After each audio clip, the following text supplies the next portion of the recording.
আউযু বিল্লাহি মিনাশ শাইতানির রাজিম। বিসমিল্লাহির রহমানির রহিম। সকল প্রশংসা আল্লাহ পাকের প্রতি। আল্লাহ আমাদের বাংলাদেশে রহমত দান করেছেন, তাই ভালো আমরা বাংলাদেশে ভালো একটা সরকার পেয়েছি।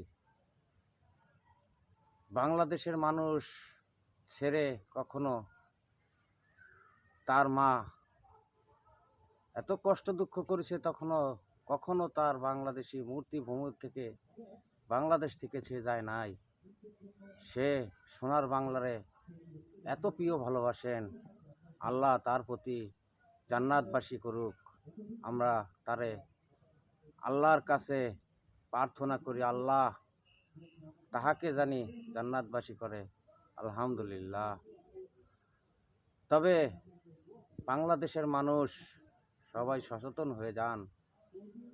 লোভে পাপ, পাপে হলো মৃত্যু। তবে আপনারা একটা মানুষ বাঁচতে কি লাগে? দুটো ডাল ভাত, কটা ভাত, ভালো একটু খাবার এবং ভালো থাকা, ভালো পরিবেশ, ভালো একটু জিনিস। এই তো হাজার হাজার কোটি টাকা, লক্ষ লক্ষ টাকার মালিক হওয়ার দরকার হয় না তো। আপনারা এত লোভ করেন না, লোভে পাপ করতে গেলে মরে যাবেন। দেখেন আল্লাহর রহমতে এত সুন্দর সরকার এসেছে, তার ওয়াদা করছে সে ফ্যামিলি কার্ড দিবে ইলেকশনের আগে, আসার আগে। দেখেন সে তো হইতে পারে নাই, তার আগেই সে প্রতিশ্রুতি দিয়েছে, সবাই কথা দিয়েছে, তাই সে কথা রেখেও দিয়েছে। তবে আশা করা যায় আল্লাহর রহমতে সে আমাদের বদনাম কামাবে না। সে অথচ সুনাম করার জন্য সেই তারেক রহমান তার মায়ের মৃত্যুভূমি, তার সোনার বাংলাদেশ, তার বাপের সোনার বাংলাদেশ সে ভালো করারই চেষ্টা করবে। সে সবাইরে চাইবে দুর্নীতিমুক্ত, সন্ত্রাস মুক্ত।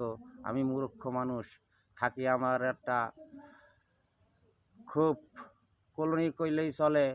পাকিস্তান আমলের থেকে আমার মা বাপ আমাদের খুব এই বস্তির ভিতরে মানুষ করেছে। যে যেইটা কয় সেইটাই আমাদের মানতে হয়। আমরা বেশি লেখাপড়া করতে পারি নাই, আমাদের হলো নুন আনতে পান্তা ফুরায়। আমাদের এখানে 12 জন থাকে, বিভিন্ন ডিস্ট্রিক্টের লোক থাকে, তাই আমাদের এখানে খুবই কষ্ট, মানুষ করা যায় না এবং ছেলে মেয়ে শিক্ষা করতে গেলে খুবই কষ্টের বিষয় হয়ে দাঁড়ায় যায়।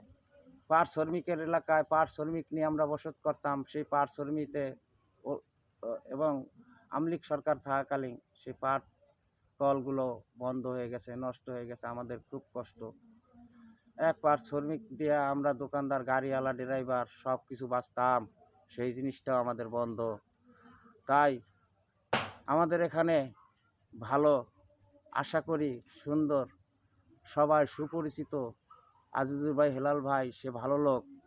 সে জানে যে স্বৈরাচার কখনো টেকতে পারে না। সে এই জ্ঞান আছে, যার কারণে আল্লাহ তারে ওইখানে সম্মানীয় জায়গায় দিছে। আল্লাহ সবাইরই একদিন সম্মান দিতেও পারেন, আল্লাহ সম্মান নিতেও পারেন। আলহামদুলিল্লাহ। তাই আমি জানি যে আমার এলাকা খুলনা ডিস্ট্রিক্টের প্রতি, সারা বাংলাদেশের প্রতি, এই সোনার বাংলার প্রতি সবাই লক্ষ্য রাখি, লোভ না করি, যাতে সবাই ভালো থাকি, এক ফ্যামিলিতে বাস করি। তাই বলে আর কি বলবো, আল্লাহ হাফেজ। আমার তারেক জিয়াকে দেশ চালনা করার জন্য, পরিচালনা করার জন্যে আল্লাহ রহমত করুক, তারে দয়া করুক, মায়া করুক, তারে দেশ সুন্দরভাবে পরিচালনা করুক, তার নাম হোক। সে ইলেকশন না করলেও তারে মানুষ টাইম নিয়ে আসুক। আল্লাহ হাফেজ।